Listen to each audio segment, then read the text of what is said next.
السلام عليكم بنات، مرحبا بكم في قناتي. اليوم البنات موجود معكم مقيله ديال الكفته بالفلفله والبصله.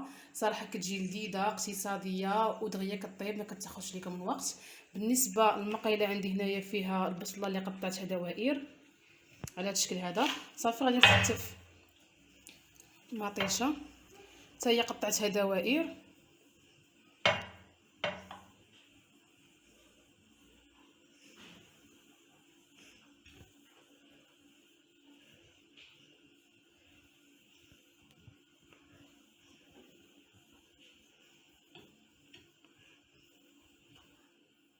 صافي البنات بعد ما ستفت هاد المطيشه اللي كاينه هنا غادي نستف الفلفله.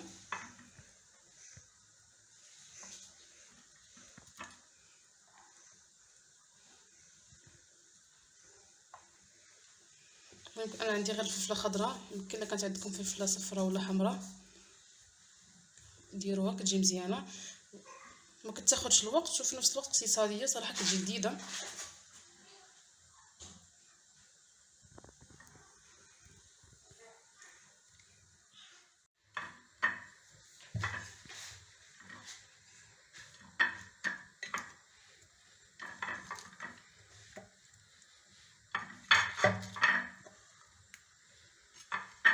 صافي من بعد ما ستفت الفلفل ومطيشه، صافي بالنسبه لهاد الكفته انايا درت ليها العطريه من قبل. صافي ودرت فيها قطعت فيها الربيع والعطريه وحكيت معها شويه ديال البصله. صافي وغادي نبدا نكركبها بهذا الشكل هذا.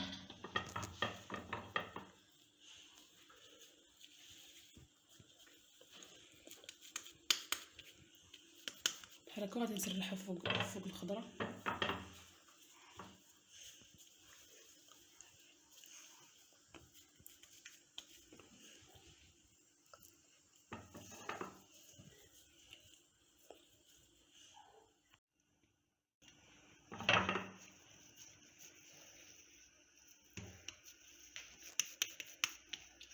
تبسطوها بحال هكا صافي وكتبقاو تفرشوا فوق الخضره.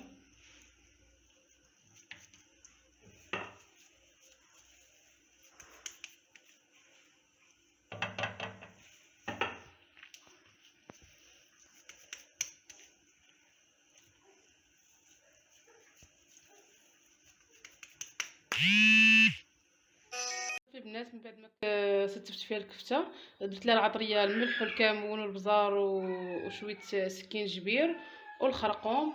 صافي ودرت شويه الربيع مقطع. صافي غادي نزيد شويه الزيت. صافي غادي ندخلها للفران ونخليها حتى طيب. صافي ونتلاقاو باش نشوفوا التتمه. بنات هذا هو الشكل النهائي ديال المقيله اللي وجدت معكم اليوم. كتجي على هذا الشكل هذا. صافي دخلتها للفران حتى طابت، راه ما كتاخذش الوقت دغيا كطيب. صافي وصافي وطفيت عليها. المهم كتجي على هذا الشكل هذا. كنتمنى الفيديو يعجبكم والى الملتقى ان شاء الله في فيديو جديد. مع السلامه.